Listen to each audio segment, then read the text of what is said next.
बापरे किती घाण. काय करू, एसीतून निघली ती. काय झालं, उन्हाळ्यामध्ये आमच्या बोरला पाणीच नव्हतं आणि आजूबाजूला आहे ना खूप बांधकामं झाले. हवेने पूर्ण धूळ त्या एसीमध्ये जाऊन बसली होती आणि एसी ना थंड रूम करतच नव्हती. आता बऱ्यापैकी बोरला पाणी आलंय म्हणून सकाळी सकाळी एसीच धुवून काढली. बघा किती माती पडली आहे खाली.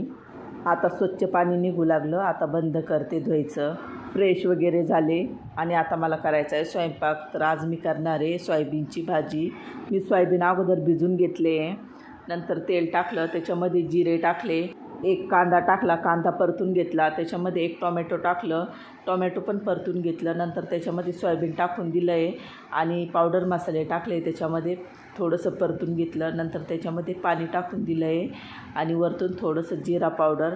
आता छान असं शिजून घ्यायचं आहे आपल्याला पूर्ण पाणी आटेपर्यंत. आणि तुम्हाला हवं तर तुम्ही रस्सा पण ठेवू शकता. इथं रेडी झाली आपली सोयाबीनची भाजी. हे बघा, सासूबाईचं तोंड कधी पण वाकडं, कधीच असं खुश राहत नाही. काय झालं असेल बरं. चला तर भेटूया पुढच्या ब्लॉगमध्ये. तोपर्यंत बाय.